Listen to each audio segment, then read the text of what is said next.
Pois é, gente. O Brasil começa 2026 com a sensação de que o país já entrou em campanha mesmo antes do primeiro voto ser contado. Tensões entre os poderes, disputas internacionais, um Congresso mais assertivo e um eleitorado cansado formam um cenário de altíssima pressão. Para entender o que está em jogo e o que pode vir pela frente, a gente vai conversar hoje com Ibsen Costa Manso, especialista em análise política e gestão de crise. Seja muito bem-vindo, Ibsen. É um prazer e uma honra enorme estar aqui com vocês. E eu estou impressionadíssimo com a qualidade do produto que vocês oferecem aqui ao nosso público. A partir de você é um elogio grande, porque o Ibsen, vocês não sabem, mas já foi diretor político da sucursal do Estadão em Brasília, já foi da Globo, do do SBT, da Bandeirantes. Tem uma bagagem. Um sistema de avaliação de pesquisa. Eu diria ficha corrida. Não, ele sabe o que ele veio falar aqui, ele entende muito, então, partindo dele, esse comentário, para nós, é um grande elogio. É uma grande honra recebê-lo aqui. Muitíssimo obrigada. Bom, MC, vamos lá. A gente está começando 2026, um ano que promete, de fato, ser um divisor de águas para as instituições brasileiras, né? Olhando para o tabuleiro hoje, o senhor acredita que a polarização que a gente viu nesses últimos anos já atingiu seu ápice ou ainda tem espaço para um tensionamento entre as esferas de poder antes do Primeiro, vamos começar assim. O senhor está no céu. O dia que ele descer aqui, nós vamos ter problema. Desculpa. Vamos descontrair. Eu sei, eu sempre digo o seguinte, política é um assunto muito sério, sim, mas ele não precisa ser chato. Concordo. Né? Então, as pessoas, às vezes, eu fazia palestras muito no mercado financeiro, e falavam assim, Ibsen, você não faz palestra, você faz um talk show. Mas é a melhor forma de as pessoas, de fato, ouvirem o que a gente está falando. Exato, né? E eu começava sempre as minhas palestras com uma frase do Arnold Toynbee, um historiador e tal, que dizia assim, a desgraça de quem não gosta de política é que vai ser governado por quem gosta muito. Essa frase é maravilhosa. Né? Então, vamos falar de política. Vamos. No Brasil, né, eu fiz muita palestra lá fora, também no exterior, e eu dizia assim, é muito difícil explicar a política brasileira em um bom português, se bem que o meu é mais ou menos, para brasileiros, para estrangeiros no mau inglês, pior. E a gente está num ano, eu acho que é um ano muito especial. E muito imprevisível, porque a gente tem aqui muitos componentes que ainda não estão definidos. Sim. Quem serão os candidatos? Né? Será que o presidente Lula realmente vai ser candidato? Né? Eu escrevi, eu acho que é fruto desse convite honroso que eu tive aqui, um relatório para o mercado financeiro, dizendo que o presidente Lula está aí desfilando nas praias, sim, né? Uhum. Corpinho sarado. Tá. Parece que tem um pouco de Photoshop. 80 anos. Não, acho que não tem, não. E assim, ele está livre, leve e solto, mas será que ele vai ser? Porque o presidente Lula não vai entrar nessa eleição para perder. E você viu que lá nos Estados Unidos, o Joe Biden também estava sendo, a idade pegou nele lá. O Lula está quase na mesma idade, 80, né? Mas ele está bem melhor que o Joe Biden. Sim, o Joe Biden já estava falhando a memória. Está bem melhor, né? E assim, para a gente entender o futuro, a gente precisa compreender o passado. Né? E eu nesse relatório que eu mandei para vocês, não sei se vocês têm aqui e tal, tem um gráfico que eu uso muito, que é do Ibope, desde o governo do Sarney. E ele mostra como é que está... Aliás, Rodrigo, tem esse gráfico aí, se você puder mostrar por ele no ar. É interessantíssimo. Só esse gráfico dá uma palestra, esse aí. Né? A gente vê todas as crises que o país passou desde o governo Sarney. Né? E eu poderia passar aqui uma hora, não sei quanto tempo a gente tem aqui, mas... Fica aí, eu só queria voltar aqui no final do gráfico, onde nós estamos com o Lula. Uhum. O Lula está aqui abaixo da linha d'água da popularidade. Uhum. Só tem um detalhe, em todas as experiências que a gente teve no passado, durante a campanha, os presidentes tiveram um crescimento de popularidade e acabaram se reelegendo. Por exemplo, no caso da Dilma, vamos voltar só... Uhum. um pedaço atrás aqui, né? A Dilma estava abaixo da linha d'água. Olha o que aconteceu com a campanha. Ela tirou a cabeça fora d'água e se reelegeu. Sim. Eu percebi esse movimento porque o mais importante em pesquisas é você olhar a tendência, né? Pesquisa é uma radiografia de momento, tal, a gente não é voto na urna, mas a tendência, você vê o que está acontecendo com os votos e tal, é importantíssimo. E a Dilma, você vê que ela foi crescendo, tirou a cabecinha fora. Eu acho que o Lula pode acontecer, não estou dizendo que vá, mas eu acho que pode acontecer exatamente o mesmo fenômeno, ou seja, ele está com a caneta na mão, ele é presidente da República, ele está livre, leve e solto,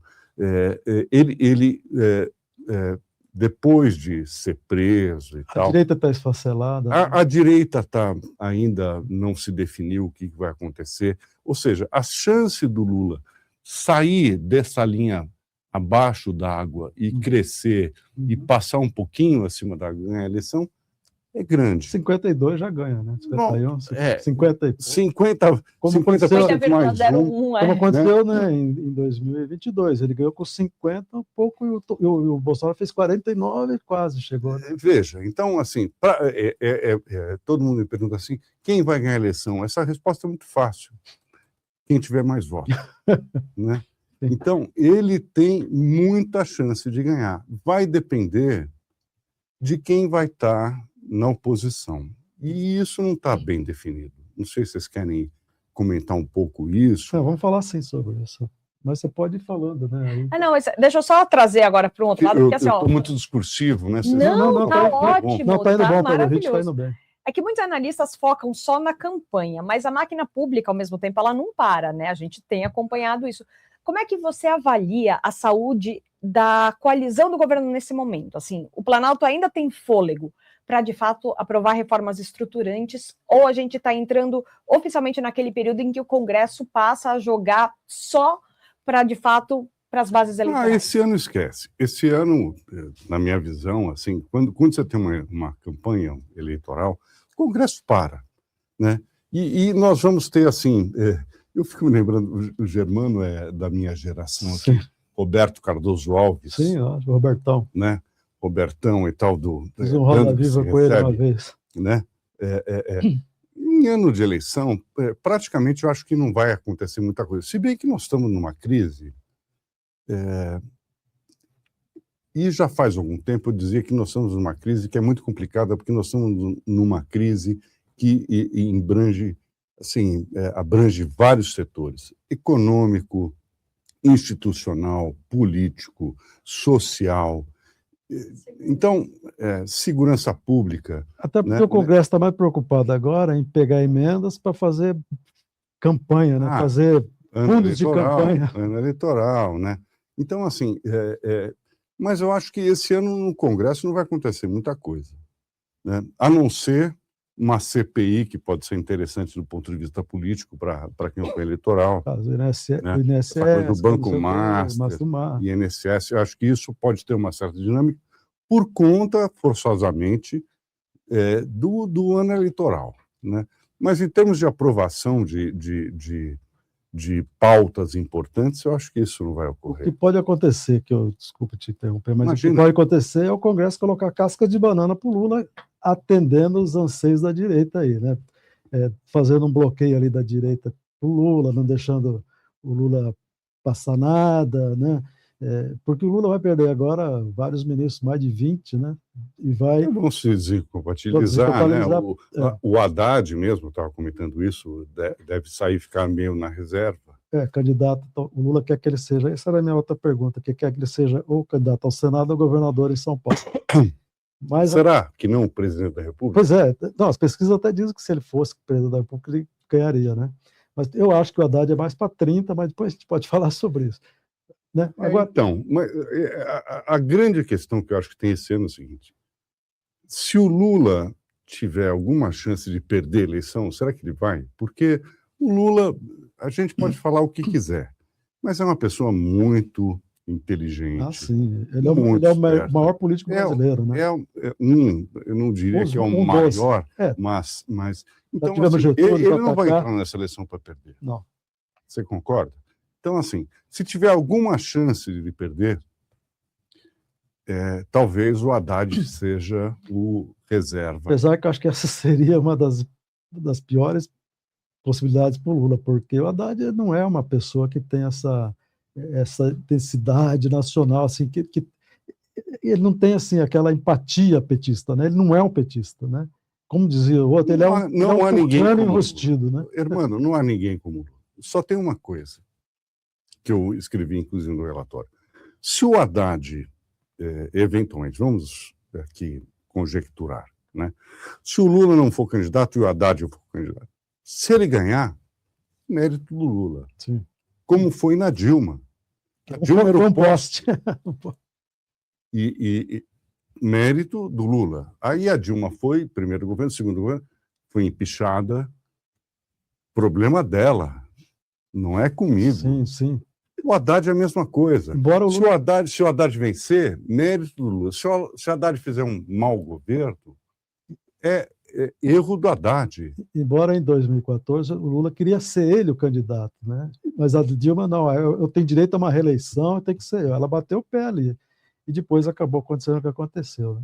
Agora eu ia te perguntar, essa base do Lula, ele quer que esses 20 ministros deles vão para os estados, a Gleisi vai para o Paraná, ser candidata ao Senado, ele vai espalhar esses ministros todos para serem candidatos ao Senado, ao governo, porque ele quer também ter uma base grande no Senado.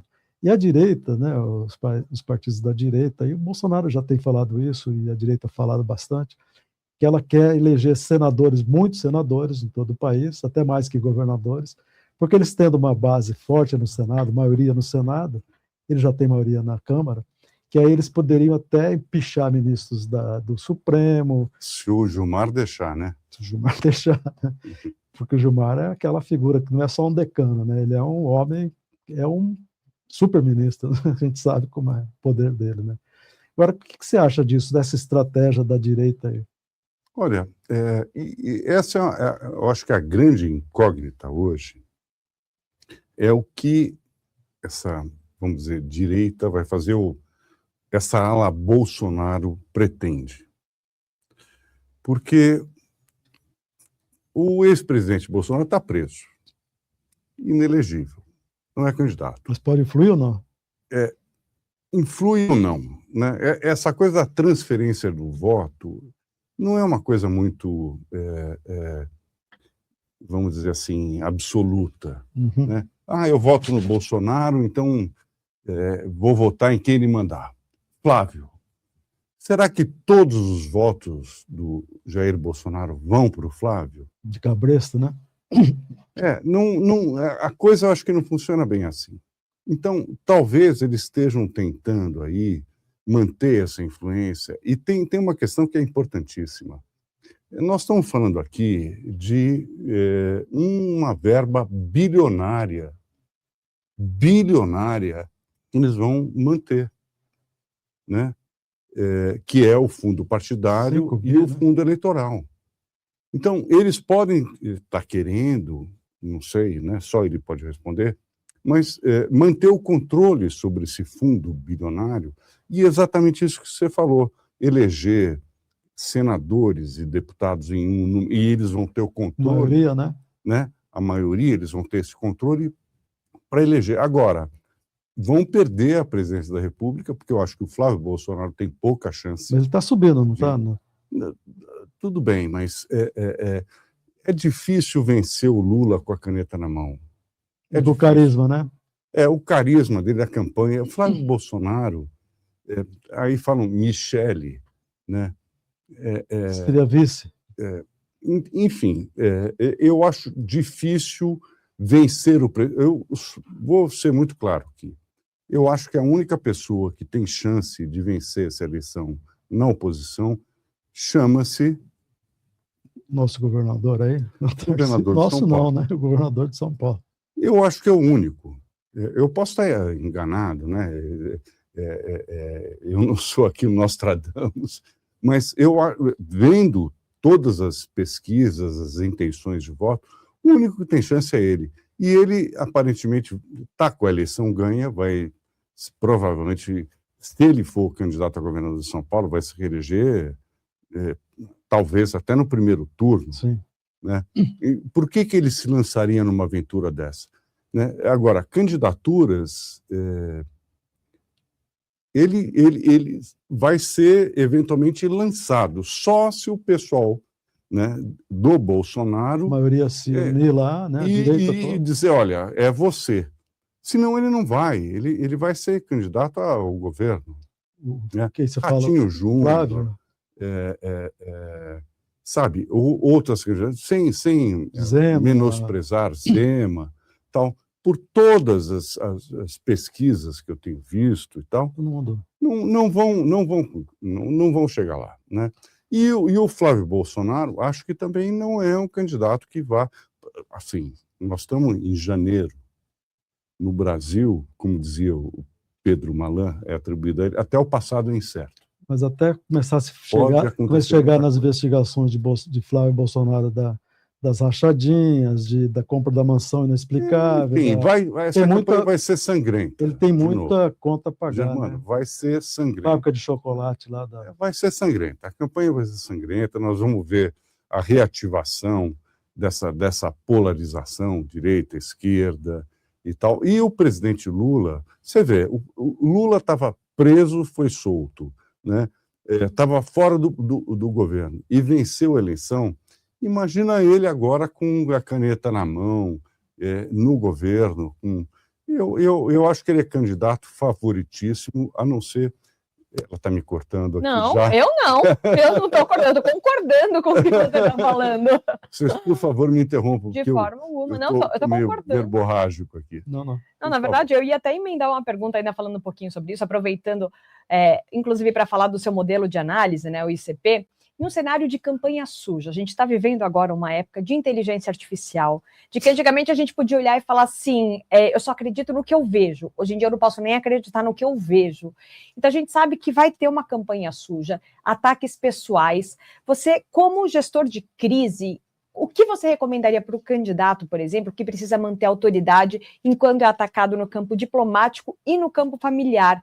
É melhor o contra-ataque ou é melhor um isolamento institucional? Olha, realmente você tocou num ponto que é fundamental, né? No passado, e eu sou... eu brinco que eu não sou velho, eu sou vintage. Né? Não, mas você tem a experiência, né? Que você conheceu todas... Você já fez eleições, o quê? Nos últimos 30 anos você acompanhou, né? Os presidentes... Do tempo do voto com a urna de lona. Eu também né? acompanho isso. Né? Então, assim, mas hoje, né, a campanha eleitoral perdeu um certo peso, a campanha eleitoral no rádio e TV. Você vê que o Bolsonaro, sem uma estrutura, sem tempo no horário eleitoral e tal, com as mídias sociais, e hoje, realmente, você tocou num ponto que é fundamental. Hoje a gente não pode acreditar em nada que a gente vê. Né? E eu acho que a criatividade esse ano acho que vai ser complicado, acho que vai ter muita coisa, muita calúnia, muita difamação, muita mentira, ataques e tal. Eu acho que, porque principalmente a gente está... O que está em jogo hoje, Germano? Uhum. A hegemonia do PT. Sim. Eu acho que é isso que está em jogo. Quer dizer, o Lula... Ele vai entrar nessa eleição para ser a grande consagração política dele. 4 mandatos. Né? Se ele perceber, eventualmente, se a situação econômica, a gente está longe ainda, né? Como eu disse, acho que 1 mês, 2 meses antes da eleição, ainda pode ter uma virada. Você falou naquele relatório, juros altos, você tem... A economia é básica. Tá bem, né? A economia é básica. A dívida dos estatais, né? Enfim, mas esse tipo de minúcia pega mais na elite. Uhum. Na questão da opinião pública e do eleitor básico, tem uma coisa muito interessante que é o seguinte. Se você pegar nos Estados Unidos, na Inglaterra, você tem uma definição muito clara política do eleitor, né? Você tem lá, falando dos Estados Unidos, o republicano e o democrata. Uhum. Né? Você vai lá, sei lá, você vê as bandeiras dos Estados Unidos na porta das casas, você sabe quem é o republicano, e você tem, assim, eu diria, 40%, você pode ver, toda eleição americana, 40% é republicano, 40% Os estados é pendos, democrata. os estados não sei o quê. Os estados sempre que dá são aqueles muito, estados, sempre dá, né? E você tem ali 20% que é o eleitor que define a eleição. Uhum. No Brasil, essa margem é muito maior. Você tem o Nordeste, que é do Lula, né? Não, ali você tem 25% do eleitorado, mas eu diria assim, você tem 25% só. A gente está falando de 40% na Inglaterra, nos Estados Unidos. Lula perdeu Aqui, São Paulo, né? Então, mas na cidade de São Paulo, que é um fenômeno à parte que a gente pode discutir, mas eu diria, você tem 25% que é o eleitor clássico de esquerda. E você tem 25% que, aliás, se revelou nessa última eleição do Bolsonaro, classicamente, como eleitor de direita. Que é o pessoal da E você agronegócio, tem né? 50% que é o vai da valsa. E é isso que define a eleição, é a classe média e tal. E para esse pessoal, o que define em quem eu vou votar? Primeiro, obviamente, né, é o produto homo, né? É aquele candidato que às vezes não tem nada a ver, mas você vende um produto, isso é... Mas, basicamente, o eleitor vota se ele tiver com uma percepção de bem-estar. Uhum. Se a economia estiver bem, eu mantenho. Se a economia estiver mal, se eu estiver mal, se eu estiver, sei lá, desempregado, se eu... salário baixo. É isso que define, né? O primeiro ponto. O segundo ponto que me chamou a atenção, eu coloquei no relatório, é a questão da segurança pública. Isso hoje é um ponto que está pegando, né? E eu acho que quem seja o candidato, e aí o Tarcísio tem... Sobra para os dois, o Tarcísio está aumentando a violência, cada hora você tem notícia de um sequestro aqui. Não, então, mas tem essa discussão dele, da polícia, que tem que agir e tal, papapá. Que prende, agora o Lewandowski saiu do ministério. Não estava fazendo nada.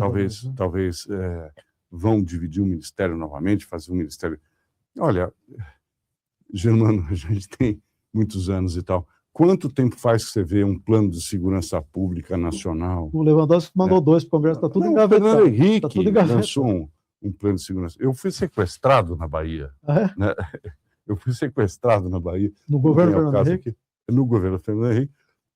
E tinha nos mapas, naquele tempo a gente não tinha GPS, tinha lá o Guia 4 Rodas. Você lembra disso? Lógico. Tinha um mapa e tal. Muito. E eu fiquei impressionado. Não é do seu tempo. Lógico que é. Não é. Sim, eu também pegava o guia. Uma vez eu bati o carro, porque eu precisava chegar num lugar, eu fui pegar o guia no porta-luvas e dei um total no carro da frente. Não é do seu tempo. Bom, tinha lá escrito, cruzinha assim, cuidado, trecho com alto índice de assalto. Nossa. Isso é absurdo, né? Eu escrevi um artigo em Brasília na época, no tempo das diligências. Então, assim, eu acho que a segurança pública e a economia vão definir essa eleição. Vão definir. Os candidatos vão ter que se debruçar sobre isso. Você sabe que eu ouço... Mas peraí, deixa eu só voltar na pergunta, porque a gente acabou desviando como um todo. Mas, assim, acho que essa eleição, assim como as últimas, elas vão ser muito definidas pelas redes sociais, né? E a inteligência artificial está aí, e vai ser muito complicado lidar com o que é notícia e o que é fake news. Então, você como gestor de crise, porque acho que é muito interessante a gente ter esse ponto de vista, sabe? Olhar e falar assim, tá, tive um problema, vazou uma coisa que não existiu. Como que o candidato consegue contornar isso para que ele não fique queimado aos olhos da população e ele consiga manter o nível de aceitação dele? Olha, cada caso é um caso, né? Eu passei por a crise de 2008, né? Das bolsas americanas. Das bolsas, eu estava no mercado financeiro nessa época e tal. E eu digo que cada caso é um caso. Eu acho que vai ter, este ano, realmente muito ataque. Assim, criação de fake news e ataque a candidato. como a gente viu, não era nem o tempo da fake news, mas você se lembra de campanhas anteriores quanto o presidente Lula, aquela questão de Manaus, Sim. que se falava dele em Manaus, que ele teve... Enfim, e é muito difícil. Acho que realmente a gente vai ter um desafio muito grande para... Eu ia até te perguntar, Camilo, completando a sua pergunta aí, Perdão. que é o seguinte, você tem, por exemplo, agora, com certeza vai se explorar muito, por exemplo, a ligação do Lula com o Maduro, certo? Com certeza vai, né? Vamos colocar a foto do Lula recebendo o Maduro. Isso não é nem fake news, porque ele recebeu mesmo, né? Vamos colocar o Lula recebendo o Maduro, daí, aí vamos colocar o Maduro sendo preso, né? E, por outro lado, vão colocar, né, as coisas também que tem contra o Flávio. Vai ser, como você falou, vai ser uma baixaria grande, né? Como é que podemos evitar que isso se transforme em uma grande baixaria? Porque a justiça eleitoral, ela não tem, o TSE tem um ministro e olha lá, não tem estrutura para atender toda essa demanda enorme porque aí você tem que tirar propaganda no ar, não tira, põe, investiga, analisa. Eu lembro que o ministro Alexandre, que era o último ministro do TSE, ele ficou louco lá, num sábado, ele fez mais de 60 despachos, porque teve até aquele caso do deputado Jefferson lá, que uma semana antes da campanha deu tiro na PF, porque o ministro queria mandar prendê-lo, lembra? O Alexandre... Foram entrar na casa dele, o ministro Alexandre reagiu. mandou prendê-lo, né? Porque ele tinha atacado, acho que o Lula também. Então, quer dizer, como é que faz para evitar esses ataques e que a campanha vire uma baixaria? Porque eu acho que é impossível. Eu acho que realmente... Super positivo, super motivacional. Desculpem, mas eu acho que esse ano a eleição vai ser muito suja. E, principalmente, se eventualmente tiver essa questão da economia e do presidente Lula entrar em declínio, porque aquele gráfico é interessantíssimo. Vamos ver os próximos... Você tem aí, Rodrigo, como colocar de novo? As próximas pesquisas, como é que ele vai estar, mas se ele estiver caindo nesse índice de confiança, né, se ele tiver, você vê que a última pesquisa ele vinha caindo muito quando o Flávio Bolsonaro fez aquela coisa toda nos Estados Unidos. O Eduardo, né? O Eduardo Bolsonaro. E o Lula se recuperou. Você vê que ele teve, claro, isso sim. aí. Né? Graças às bobagens que o Eduardo fez lá, né? Que quis colocar o tarifácio, ajudou o Trump a colocar o tarifácio, colocou o Alexandre da... E pegou mal, quer dizer, o discurso do Lula, que estava vindo ladeira abaixo... subiu, né? Subiu. Né? Agora, ele teve uma leve caída, não dá para dizer ainda que ele vai continuar caindo, a gente precisa ver mais umas 2 ou 3 pesquisas. Agora, se ele tiver em uma tendência de queda, eu acho que a gente vai ter uma incógnita aí, se realmente ele vai lançar o Haddad como candidato, ou se eventualmente a campanha ele vai subir, porque você vê que em todas as campanhas anteriores teve um crescimento. Então, ele tem chance. Agora, o Haddad foi candidato a presidente contra o Bolsonaro em 2018. Mas né? Foi lançado tarde. Aliás o Lula estava na cadeia e lançou ele da cadeia. Né? Exato, mas você veja que é um problema que agora os bolsonaros estão na mesma... na mesma linha. Se eles demorarem muito para lançar um candidato, se é Flávio, ok, é Flávio. Mas se não for essa a estratégia, se for Tarcísio, e eles demorarem para lançar, e no caso do até Tarcísio, dia 1º de abril só. Exatamente, né? Dia da mentira.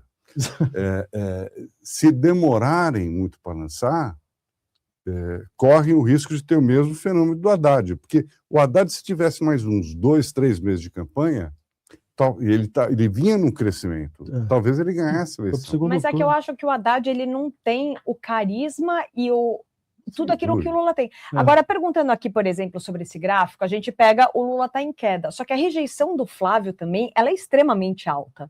A rejeição do Flávio Bolsonaro hoje, ela ultrapassa os 50%. Nenhum candidato, na teoria, consegue vencer tendo uma rejeição acima de 50%. Concordo 100%. Então, pensando nesse aspecto, não seria possível uma reeleição do Lula, ainda que a avaliação dele esteja em baixa, considerando que a rejeição do Flávio ainda é maior? E isso vai ser incrível. Essa é a primeira vez que isso acontece na história, de um candidato estar abaixo da linha d'água e se reeleger.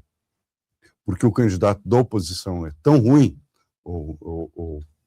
É tão rejeitado? Tão rejeitado, que acontece esse fenômeno. Agora, como analista político, Ibsen, como é que você vê a possibilidade, vamos supor que por um desígnio do destino, o Flávio se eleja presidente, e aí com certeza vai dar anistia para o pai, com certeza, o primeiro ato que ele vai fazer, né, quando ele puder. Isso pode acontecer, né, ou não? Eu acho que sim. Né? Aliás, todo esse movimento, inclusive eu comentei aqui anteriormente, de ter essa eleição maciça da oposição no Senado para aprovar uma anistia no Congresso e tal, eu acho que sim. Agora, a questão é que nós estamos numa crise institucional porque o STF já disse que não é possível. Ele já disse que é inconstitucional. E aí?